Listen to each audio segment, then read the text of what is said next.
intro a little bit. We're going to be focusing on the important world of the rights of data and what's going on in the digital advertising ecosystem. And with me, I have an incredible panel, and I'm going to let them introduce themselves, and then we'll get the ball rolling here. So please.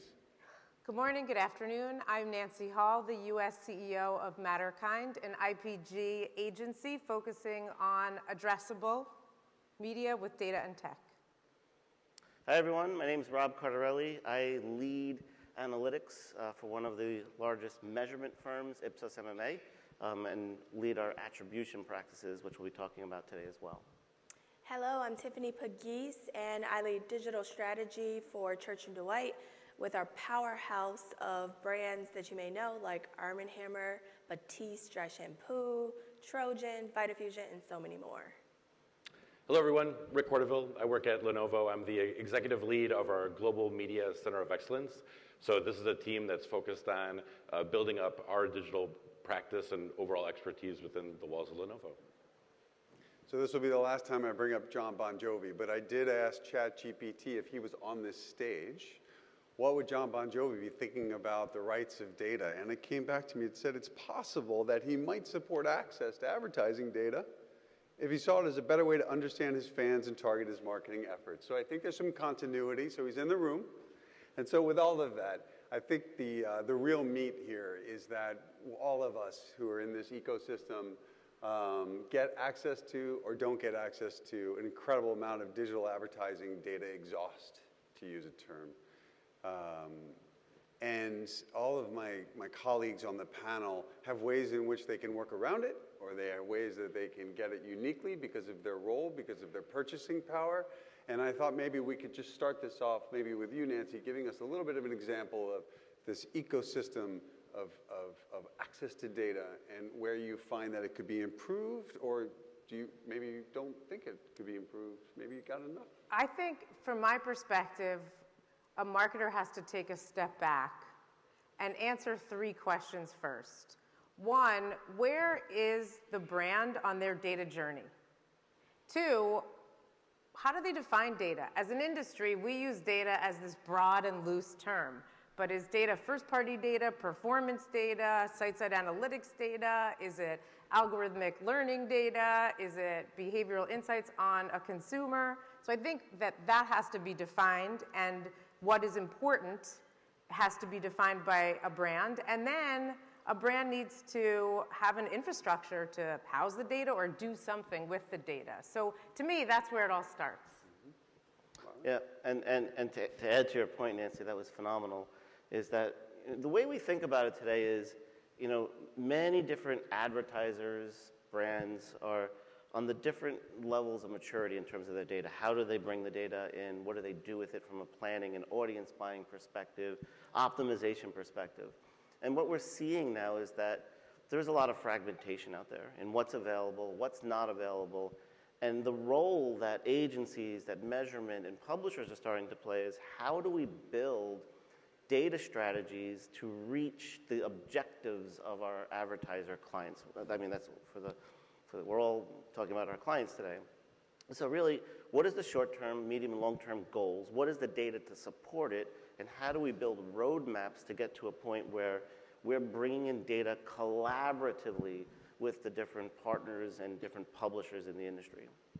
Yeah, I'll jump in from a brand perspective and say that oftentimes we're looking for our consumer data to really build that advocacy that really triggers and drives ultimately conversion into our brands. And so from that regard, it can sometimes be overwhelming increasingly. And John, I think you pointed out one of my colleagues is really famous for, really highlighting the fact that we have so much access to data today that we're only using a fraction of it, honestly. So it's overwhelming, and this is where we rely on some of our partners to help us guide what we do with this data, how we optimize it to really deliver that precision messaging to reach and drive advocacy amongst our consumers. Yep. I would echo Nancy's point. I feel like we are at Lenovo on a data journey. I think for us, the privacy of our customers is so important. It's how we have built up a brand over a number of years. We always want to make sure that we're keeping that top of mind in terms of any audience segmentation that we're building. But I'm really excited in the 10 months that I've been there in terms of like how we're looking at our prospect data, our lead data from a commercial side, and then also the customer data that we have for more of our consumer level products, and just how we can use that to better deliver personalized ad and site experiences in terms of driving sales, driving leads, and just increasing overall loyalty. So Tiffany, with the growth of retail media, you're having all sorts of new conversations with folks that 3, 5 years ago, however long ago, weren't even in the game, right? So there's new access, new ways that you can compile and aggregate your brands to have a conversation with a given retailer. Tell me how that conversation is playing out and where you see it going. Yeah, so what's really interesting is that we've long relied on our retailers to be our partners, really. If our products are going to reach consumers, oftentimes we have to rely on a retailer to place it on shelf. So we've been longtime partners and collaborators. Unfortunately, they've seen the monetization opportunity that comes with the data that they are able to collect through either that person physically shopping the aisle or through the loyalty programs. And so with that monetization comes, I'd say, increasing pressure on our brands to work with retailers in a different way. And this is where I think we're at this interesting crossroads where there's a ton of friction happening because it's pressure being put on us to really pony up and allocate dollars to collect the data that we feel is rightfully ours, right? It's our consumers, but the retailers are putting pressure on us for access to that data. Are you seeing the same thing, Rick? Yeah, I think that there's a lot of potential. I mean, I think we're early days as it relates to the sophistication of a lot of the retail media networks, and some partners are further along than others, but we see a big opportunity at Lenovo to be able to push our data into those overall environments just to increase that targeting, because we have also Lenovo.com. So we're trying to drive people to our site to transact, but there's also consumers that are going to a number of our retail partners to also look at our products. And we want to avoid that overlap because we don't want to serve up ads to somebody that just converted on one of our retail partners. And that's where the data becomes so important, because it's in that retail partner's best interest to work with us from that perspective, just to make sure that we're not creating a negative overall environment for their customers as well. Right. So, but Nancy, you get to see so many different brands in your portfolio, right? Yeah. Tell us what you're building, what you're working on to help brands get some of the access differently. As Rick said, these are early days, exciting early days. I think from a brand perspective, you have more of a better seat at the table than you think. We're all in the business to make money, so the retailers are balancing performance and profitability, of course. But if you have a portfolio of brands, you have the opportunity to work with that retail media network to develop a JBP or an agreement that works to your best interest. So are they going to give you back the data of their loyalty card consumers? No. But they'll give you other data. You'll have the opportunity to understand optimizations so that you can use that to refine your future strategy. So I think it comes down to how you work with them. And as an agency, it is part of my remit and my responsibility to help you work with those retail media networks so that you can get the most from them to make it a very valuable partnership for you. So then, Robert, you're at the catching all of the impact of how these media tactics are coming in play, trying to understand the attribution role. Are you getting the signal that you need? It's mixed, right? I'll never forget, so we can go to the publisher side and the retail side. I'll never forget in 2018 when I got an email from a publisher that serves media that says all of our data is no longer going to be available for you. And what had to happen was we needed to, as an organization, rethink about measurement. And the same applies to retail. I'll get to that in a second. But measurement has evolved. It used to be, hey, we have some marketing mix models. We have an MTA model. And that MTA model, all the data was there. Atlas data, Google data. We put it all together, and we could build a really solid model. That's not the case anymore. That's not the future. The future, to your point, and I think everybody on this panel, is about partnerships. And whether it's on the retail side and you're proving the value, the win-win from a retail perspective with different brands and their JBPs, or it's from the publisher side where they're starting now to give data back to measurement and back to advertisers so that they can see the incrementality view of the world. How am I driving incremental sales? So nowadays what I see is, if I open my inbox, I'm not afraid to see what Ad Exchanger is going to say about the world. I'm actually happy to see that there's publishers out there that are really trying to understand their role in the incrementality ladder that we talked about earlier in this conference, and how we could support that moving forward into a more first-party future where there's data sharing. So that's exciting, and I like the optimistic tone. I'm also wondering if, in a world of walled gardens, that folks that are spending for all of this can't see their reach and frequency across all of these walled gardens. Yeah. How much money is being wasted in excessive frequency? I could jump in. That's a big one. The cross-platform reach and frequency management. In the older days, in the older days, it was there, right? Nowadays it's kind of like reverting back to media planning 101, which is the thresholds, the guarantees, and how do I deliver on that within each partner. But that whole concept of cross-platform and how does it all work together, there's newer approaches. There's new ways of advancing the old conventional marketing mix model to get really deep and to provide those types of insights.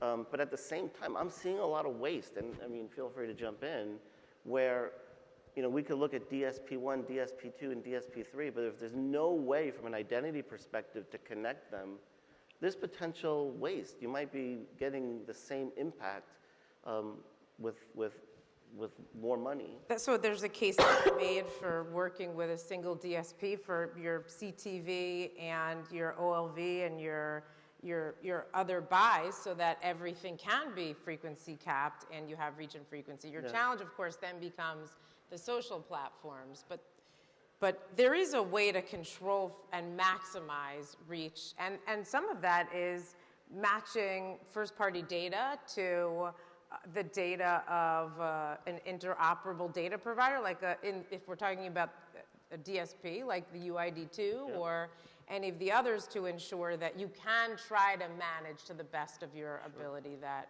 reach to those consumers and incrementality. Question, it's okay. No, please. I know Tiffany was about to say something, but go. Yeah, I was just going to jump in. Sorry, I'm having a little allergic fit over here. But really what's important from a perspective, you said something about the media efficiencies. And if I think about the dilemma of a marketer today, it really is about cutting out the fat, and data is a powerful way of how we might get into there.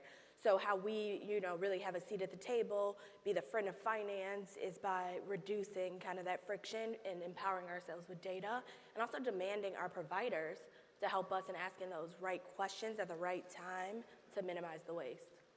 Yeah, I think that's where the black box optimization methods of the social platforms can be a big hindrance or a big flag, but at the end of the day, it's communicating what our goals are, and just what we're trying to do at Lenovo is look at, from our upper funnel brand overall campaigns down into those e-commerce or retail campaigns, how can we create that seamless ad experience to drive to that point of conversion or that point of someone signing up as a lead. And if we're not knowledgeable in terms of the changes and the optimizations that are being done to help achieve those goals, then we can't get smarter, and we need to be able to spend our budgets most effectively. So that's one of the challenges that I think we have in terms of how we're building campaigns today. And I would say part of the role of the agency is to provide you insight and information about those optimizations and to understand your needs, and then help you craft those partnership agreements and data sharing agreements with those partners so that you do get what you need, as long as you have something to do with it. I see very often marketers that want a lot of data and access to data, but then they don't have anything, they can't use it. They don't have anything to do with it. So it's important, and the data certainly should be utilized by marketers, but it's important to have the infrastructure and the ability to actually use it so that it's beneficial for the business. Yeah, and one practical application I'll throw in is what we started to do this year, to the point you just raised and I raised earlier, is there's an overwhelming amount of data. So we started at the beginning of our brand planning process on what is our learning agenda, and then what are those programs and the data sources we'll have access to in order to help us really get smart and answer the questions we truly have to grow and maximize our businesses. Yeah, one of the big things when I first got to Lenovo, we had to do to make sure that we were utilizing the data is visualizing our ad tech stack. It was like, what are all the tools that we're paying for? How is the data flowing between them today? And we work really closely with our agency, Assembly, to centralize all of our data so that we can get that most complete view as possible, but just to make sure that we're utilizing the tools most effectively, so we're not paying for a Ferrari and only using the headlights. Like that, we want to make sure that we're getting the most out of those tools so that we can leverage the data that's being generated off those campaigns. One thing is resonating is the role. I'd love to hear your opinion on this, Nancy, as well as everyone. But the role of the agency is changing. It's your line. I started your line, but like what you just said makes perfect sense. Like, as a measurement provider, the collaboration between agencies now and the way it was 5 years ago is completely different. And when we work with agencies in terms of collaboration, optimization, all those things, it comes down to the data. And I can't tell you how many times, particularly with your holding company, the conversations with the data providers, whether it's the publishers, social, MVPDs, has all been brokered through the agency because of those data strategies that they're supporting across the brands, in a more consistent and standardized way. So what inning are we in which a combination of what Rick and Tiffany are talking about, where we have a world in which we live in point solutions. We're expecting brands to be systems integrators when they can't be, when they're busy selling laptops. And you're going to need access to a whole bunch of different data in order to say, hey, here's what's working, and this is what you should turn a little bit to the left, a little bit to the right. So are we can we get some water for Tiffany, if anybody's around? So where are we starting, what inning are we in this, getting access to the data? Are we in the process of normalizing it? Are we in the process that there's leaders? And what role can ad tech play in this? For anybody. I think ed tech has the resources, the knowledge around privacy, protection of the consumers, maybe to the extent that I see it, and really can help brands navigate where they're doing a lot of their work in-house. There's a lot of work to do to get there. I mean, global standards don't exist. GDPR, I could just go through a million acronyms, right?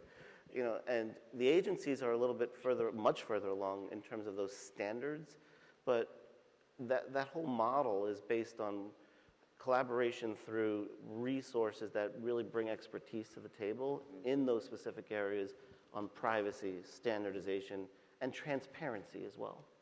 I don't know what inning it is. I'm not good with the sports analogies, but I'd say that our business, ad tech, is evolving so quickly and dramatically. So it changes. So yes, a brand has to have the knowledge.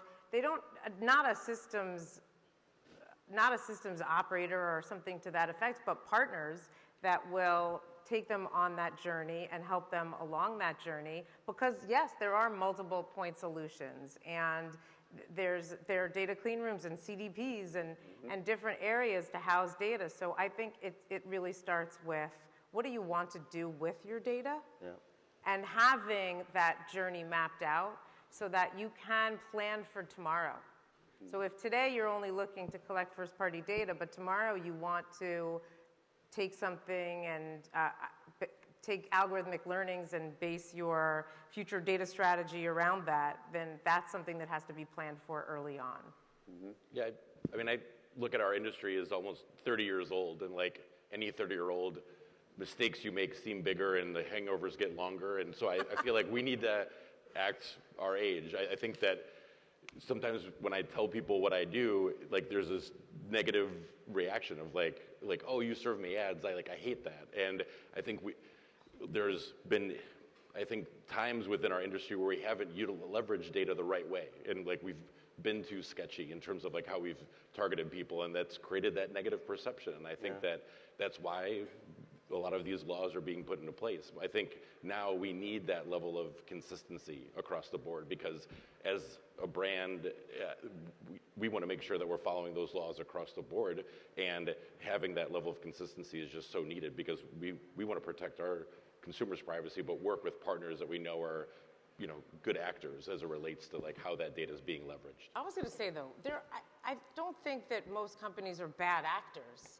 They have tools. We have to know how to use the tools. Obviously, we want our partners to be digitally responsible and use data ethically. But I think the majority of companies are good actors.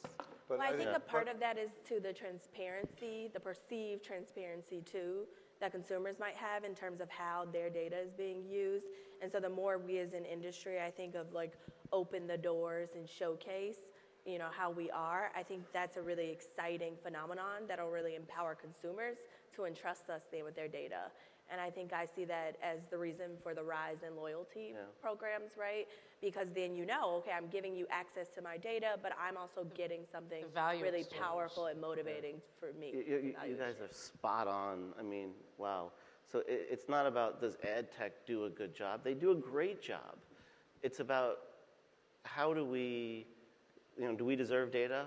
You may have asked that question, but we have to earn data, and through those relationships and awareness around privacy, around protection of the consumer, so that all parties, both, you know, the consumer side, the advertiser side, and the ad tech side, are sort of both part of the value chain in a more connected way, right?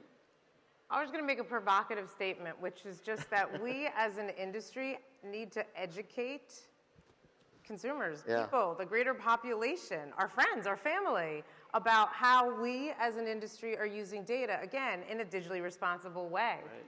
That's the only way that people are going to become comfortable with the use of it.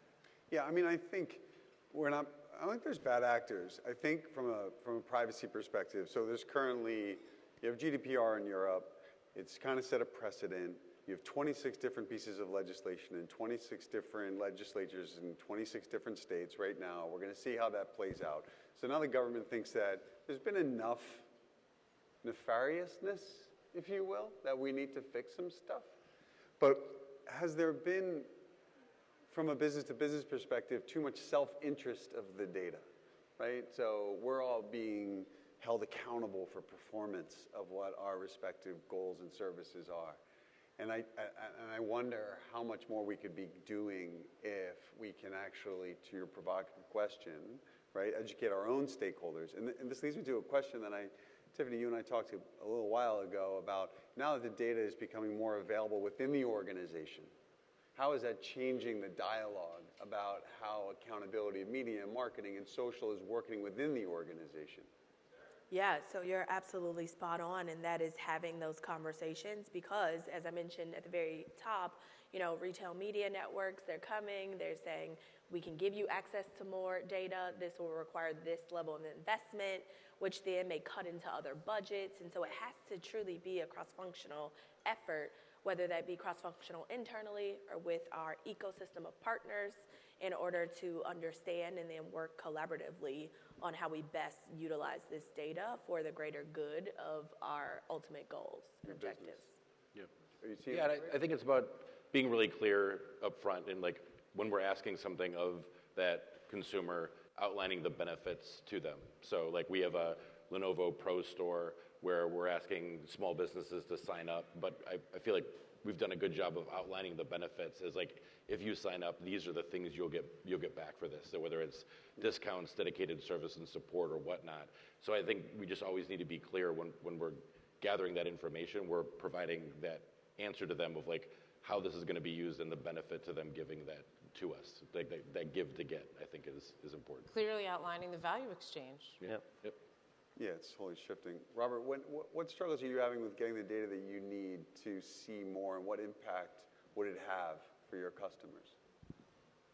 On the attribution side, on the measurement side, and all that stuff. I think on the measurement side, I think it's more about moving away, and I mean, we will talk about this, moving away from siloed measurement and siloed media measurement? Siloed partners, siloed media, siloed, views of the world. If I invest and I get an amazing ROI in a social platform, or if I get an amazing ROI on an online video platform, but I have no way to connect these things, that ROI could be more than 100%. It could be an inflated view of the world. And for us to have data in a way that is truly cross-platform, truly cross-privacy sandboxes, and this is an industry initiative, and then we could start to think about how do we get granular, in-market incrementality, and really connect the dots between building brands and not just measuring what's measurable through the data that's available. And that's a big problem. And you think about today as we're headed in the economic kind of view of the world. We need to get ahead of that. We need to work with brands to build brands, but at the same time connect those opportunities so that they can drive sales in a way that doesn't really erode their base business. So Nancy, go ahead. I was just going to say that in my world, we advise our clients, just as an example, to bring affiliate marketing into the overall marketing mix, because affiliate marketing has traditionally sat separate from all other marketing channels. But the consumer doesn't care. We don't care if we're on an affiliate site or some other site. So that bringing that affiliate marketing channel into the overall marketing mix and measuring it in the same way that all of the other channels are measured in order to really understand duplication and incrementality is a critical part of that brand's knowledge of how everything is performing and connects. Absolutely. And that speaks to the breakdown of the silos that we were discussing as well, because the more we kind of collectively decide on what's important to measure, then we can have these solutions that do that end-to-end measurement.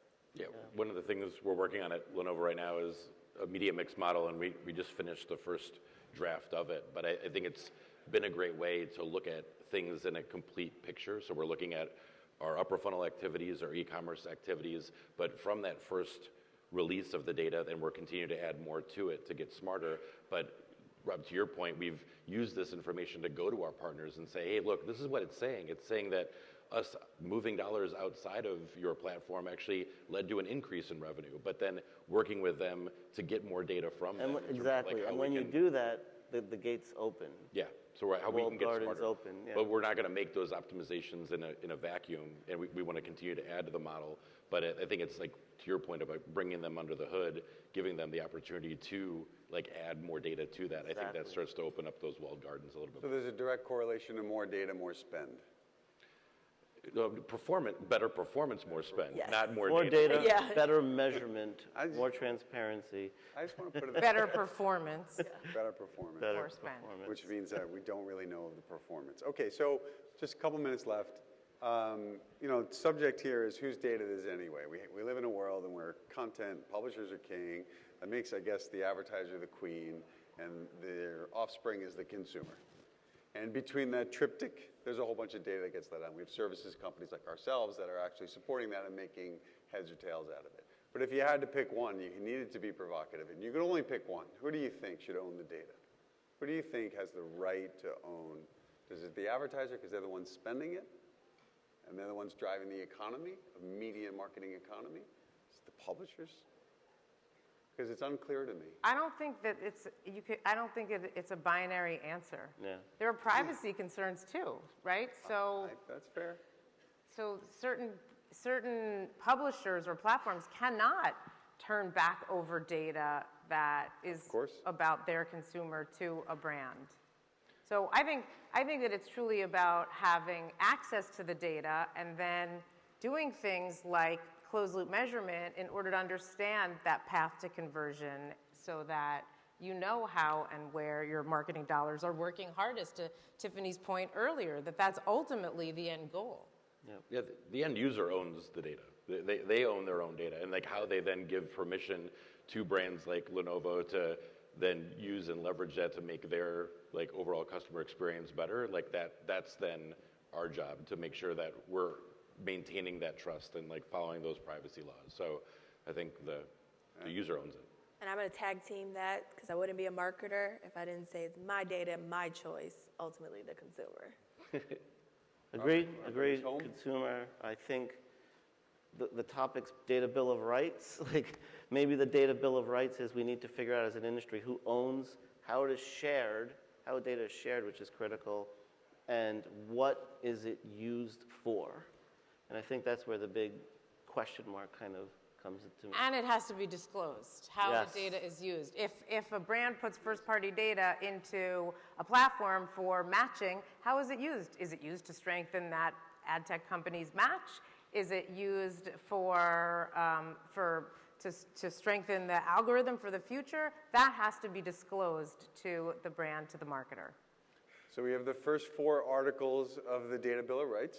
Thank you very much. And we'll be here next year, and we'll be signing signatures to see what the next 4 are. But thank you so much, Rick, Tiffany, Robert, Nancy, for being here, and all of you for choosing us over John Bon Jovi. Thank you. Thank you.